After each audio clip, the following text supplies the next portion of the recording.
Hello everyone, and welcome back to our channel, Forever in Memory. In this video, we'll be honoring American celebrities who have passed away today and in recent days, along with other notable figures from around the world. Before we begin, please show your support by giving this video a like. It really helps the channel. Thank you. And let's get started.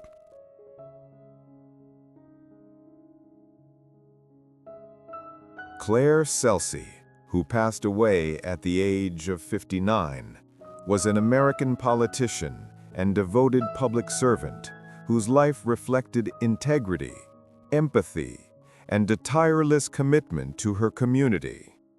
A member of the Iowa Senate since 2019, she became known for her sharp intellect, straightforward honesty, and passionate defense of education, environmental responsibility, and social equality. Born in Des Moines, Iowa in 1966, she began her professional path in communications, mastering the art of listening and understanding people, skills that later became the foundation of her political work. Throughout her career, Claire believed deeply in the idea that public service was not about power, but about giving voice to those unheard. She championed local education, fought for access to quality health care, and stood firmly for transparency in government decisions. Her colleagues admired her for her courage to speak truthfully, even when it was difficult, and for her unwavering optimism in the face of political pressure. In every project and initiative, she carried the belief that progress begins with compassion and collaboration. Claire Celsey's legacy lives on through the countless people she inspired, teachers, activists, and young leaders who saw in her a reminder that one person's dedication can truly make a difference.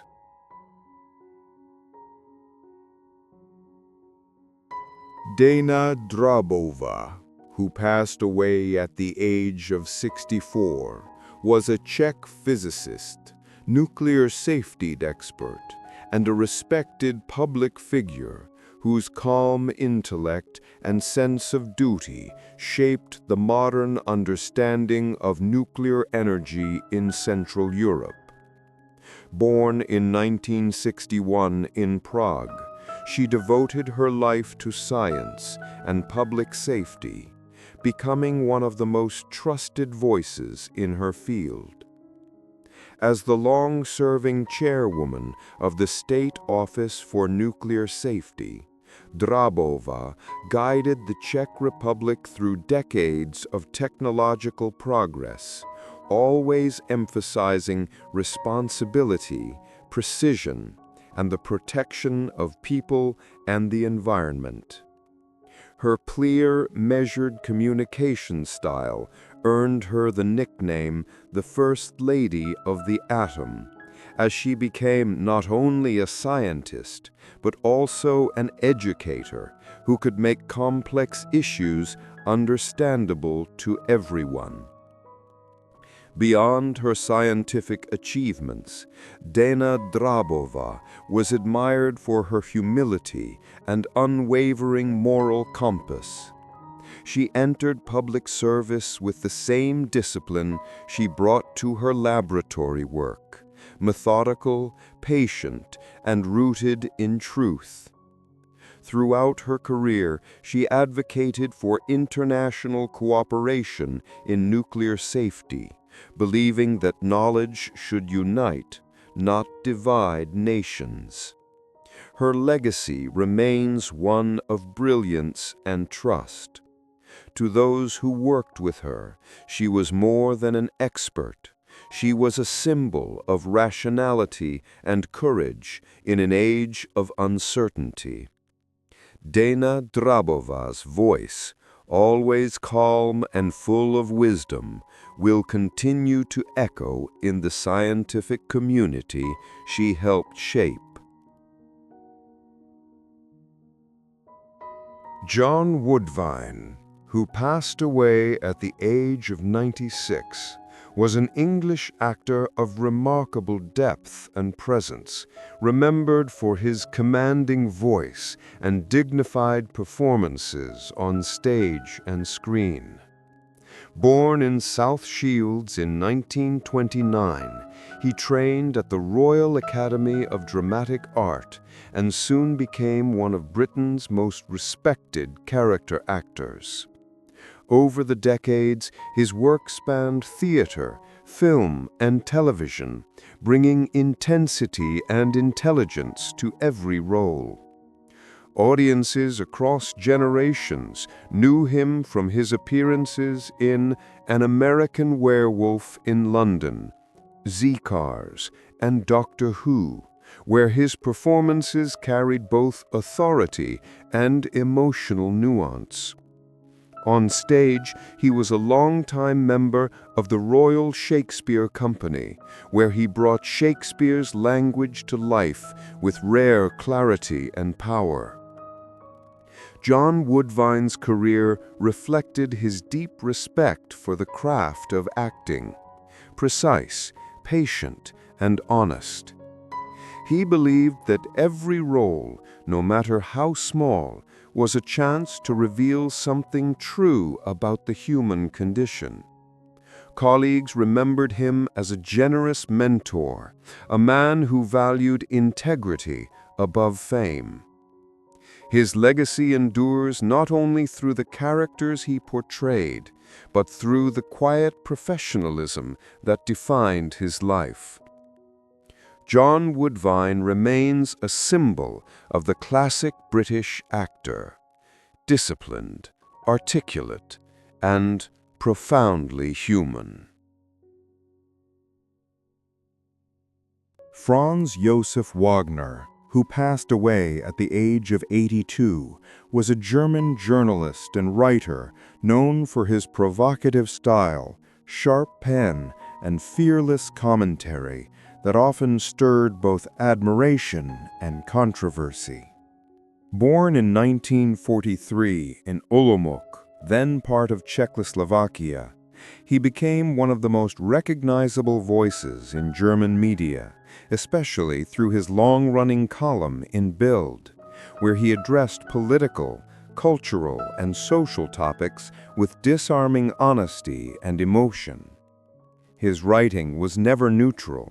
It was vivid, personal, and unapologetically direct. Wagner mastered the art of speaking to ordinary people, blending humor, pathos, and outrage in a single paragraph. Whether he praised or criticized, his words always carried the warmth and contradictions of someone who loved life deeply and observed it without illusions. Before becoming a columnist, he worked as a reporter and editor for several major German publications, covering international events and interviewing some of the most influential figures of his time. Yet despite his professional success, he often described journalism as a form of confession, a way to express the restless thoughts of a man who felt everything too intensely. Franz Josef Wagner's career reflected a lifetime of curiosity, rebellion, and humanity. His legacy remains in the lines he wrote, bold, emotional, imperfect, and unmistakably his own. A voice that captured the rhythm of modern Germany and the fragile beauty of speaking one's mind.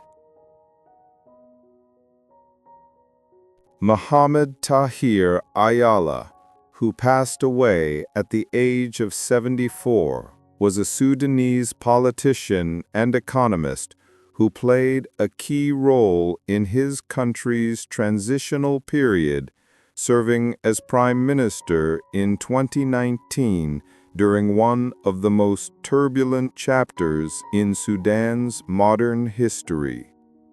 Born in 1951 in the city of Dongola, he dedicated his life to public service, economic reform, and the dream of national stability. Educated in economics at the University of Khartoum and later abroad, Ayala was known for his pragmatic mind and his belief in development through infrastructure and industry.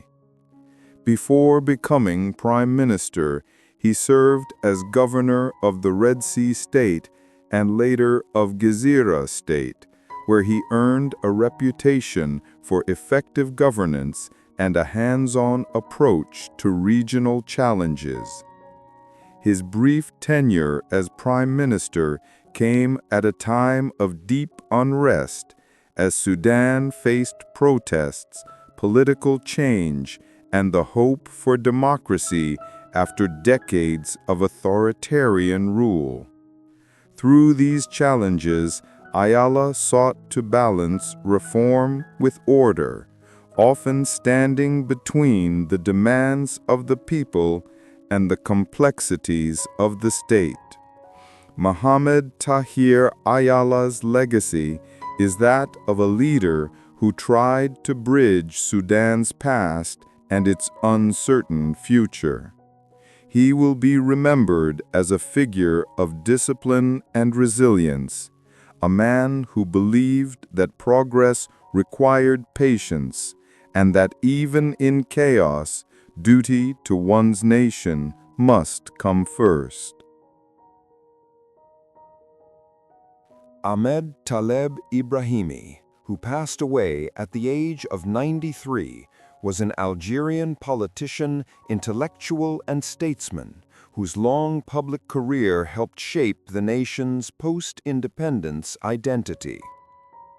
Born in 1932 in Sétif, he grew up during the final years of French colonial rule and became part of the generation that dreamed of a free and self-determined Algeria. Trained as a physician before entering politics, Ibrahimi brought to public service the precision of a scientist and the conviction of a patriot. As Minister of Education from 1965 to 1970, he led major reforms that aimed to rebuild Algeria's school system, restoring Arabic language and culture to a central place in national life after decades of colonial suppression. His vision was to create an education rooted in heritage, yet open to progress, one that could prepare Algerian youth for the modern world without losing their identity. Later, as Minister of Foreign Affairs from 1982 to 1988, Ibrahimi became one of the country's most respected diplomatic figures. He represented Algeria with dignity and independence, promoting dialogue and peace across Africa and the Arab world. His speeches were known for their balance of intellect and moral conviction, reflecting a belief that diplomacy should serve not power, but justice and understanding among nations. Even after leaving government, Ahmed Taleb Ibrahimi remained a moral voice in Algerian public life.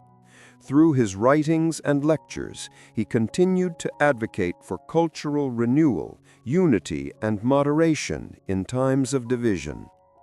His legacy endures in the generation of students, thinkers, and diplomats he inspired, a testament to a life devoted to learning, integrity, and the enduring idea of an Algeria guided by wisdom and dignity. Ronnie Coleman was born on May 13, 1964, in Monroe, Louisiana, a small town surrounded by endless fields, humid air, and the quiet rhythm of Southern life. From his earliest years, there was a sense of calm determination in him, a stillness that would later turn into the storm of power the world came to admire. He grew up in a modest family, where values of hard work and faith were not just spoken but lived every single day. His mother, Jessie Benton, worked tirelessly to raise her children, and young Ronnie learned early that strength had many faces. Sometimes it was the strength to lift weights, and sometimes it was the strength to keep moving forward when life tested you. At school, he showed a natural gift for sports. Football became his first love, not for glory, but for the discipline it demanded. His teammates often said he was quiet but relentless, never backing down, always pushing harder. When he entered Grambling State University, he joined the football team and played as a middle linebacker, carrying with him that same intensity. There, he learned what it meant to lead, to endure, and to sacrifice. In 1986, he graduated with a degree in accounting, stepping into adulthood with no idea that his life was about to take a completely different turn. After finishing college, he moved to Texas in search of work and stability. Life wasn't easy. Despite his education, jobs were scarce, and Ronnie soon found himself working as a police officer in Arlington, Texas. It was an honest job, full of long nights and unpredictable days, but it was there, among his colleagues and daily patrols, that destiny quietly walked into his life.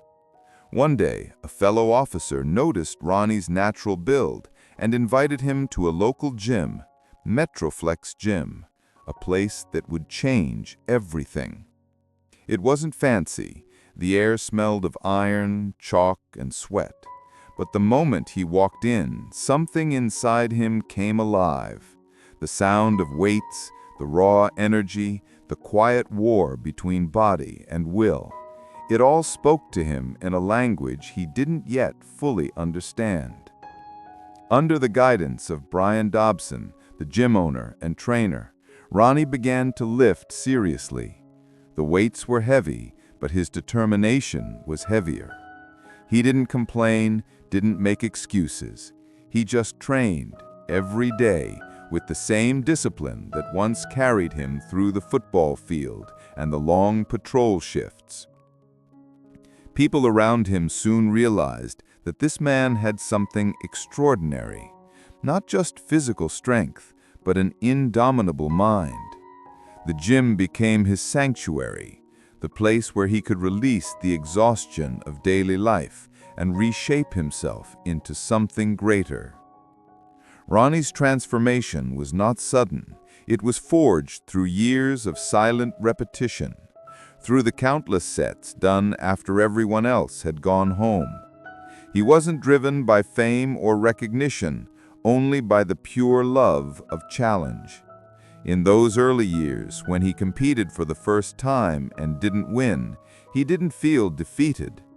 He saw every loss as a lesson, every ache as a sign that he was alive and evolving. Behind his calm smile was a fire that refused to fade. Those who trained with him often said he had a strange kind of joy in suffering. The harder it got, the more alive he seemed. He believed pain was not the enemy, but a teacher. That belief would become the foundation of everything he achieved. When he lifted weights, it wasn't just his body that moved, it was his spirit. He carried within him the soul of a worker, a fighter, a believer. By the time the world began to notice him, Ronnie Coleman had already lived 1,000 small battles inside that hot Texas gym. Every rep was a quiet promise to himself, to be better, to go further, to honor the gift of strength he had been given. He was still the same humble police officer, still serving his community by day and transforming his body by night. But beneath that uniform and that modest smile, a legend was forming, one that would soon redefine what human power could look like. As the 90s unfolded, Ronnie Coleman's life entered a new rhythm, one that balanced duty, discipline, and an unrelenting hunger for progress. By day, he wore the blue uniform of the Arlington Police Department, patrolling the quiet streets and helping those in need. By night, he transformed into something else entirely, a force of nature inside the walls of Metroflex Gym. The weights clanged like thunder, the air thick with heat and iron dust, and Ronnie, drenched in sweat, trained with an intensity that bordered on spiritual. His coach, Brian Dobson, saw the transformation firsthand. Under his mentorship, Ronnie prepared for local competitions, though few could imagine that this quiet officer with a shy smile would one day dominate the bodybuilding world. He entered his first contest, the Mr. Texas Championship in 1990, and won both the heavyweight and overall titles. It was a beginning, not yet a legend, but the spark that would ignite one. Yet even after that victory, Ronnie remained humble. When others celebrated, he went back to work the next day, serving his community, patrolling the same neighborhoods. Fame had no hold on him. The iron did. In the years that followed, the bodybuilding world began to change, and so did Ronnie. He entered competitions but rarely placed high. Many would have quit after repeated disappointments, but quitting was not part of his vocabulary. For him, every loss was a step closer to mastery. He trained harder, studied his form, perfected every muscle. His life became a pattern of exhaustion and rebirth, police shifts, gym sessions, rest, and then back to the grind. It was during this time that he began to say the words that would later echo through generations. "Ain't nothing but a peanut," and "Yeah, buddy." Those phrases, said between breaths of pain and laughter, captured the essence of who he was. A man who found joy in the very struggle that broke others. In 1995, Ronnie's career began to shift. He started placing higher in major competitions, and by 1997, the bodybuilding community could no longer ignore him. His body had evolved into a perfect blend of mass, symmetry, and conditioning, a sculpture carved from sweat and willpower. But behind the glory, there was sacrifice. The training was brutal. His diet was strict to the point of obsession. Every day, he consumed mountains of food just to fuel his enormous frame, often eating the same meal 6 or 7 times a day. Sleep became a rare luxury. Pain became a familiar companion. Then came 1998, the year everything changed. Ronnie entered the Mr. Olympia competition, the highest stage in bodybuilding, facing giants like Flex Wheeler and Kevin Levrone, men who had long dominated the scene. No one expected the quiet policeman from Texas to win. But when he stepped on stage, the audience saw something different. Not just size, but perfection. Every muscle glistened under the lights, every movement carried authority. And when the results were announced, the world gasped. Ronnie Coleman, Mr. Olympia. It was a victory that redefined the sport. That moment didn't just crown him champion, it marked the birth of an era. Between 1998 and 2005, Ronnie Coleman would go on to win 8 consecutive Mr. Olympia titles, tying the record set by Lee Haney. Each year, he came back bigger, stronger, sharper, defying logic, defying the human body itself. His training videos became cult classics. The sound of his voice shouting "lightweight, baby," while lifting unimaginable weight became a symbol of dedication and insanity combined. Fans across the globe saw in him not just a bodybuilder, but a symbol of what it meant to give everything for a dream. Yet behind the glory was a man who still lived simply. He continued working as a police officer well into his championship years. His colleagues often joked that Mr. Olympia could arrest you with one hand and smile while doing it.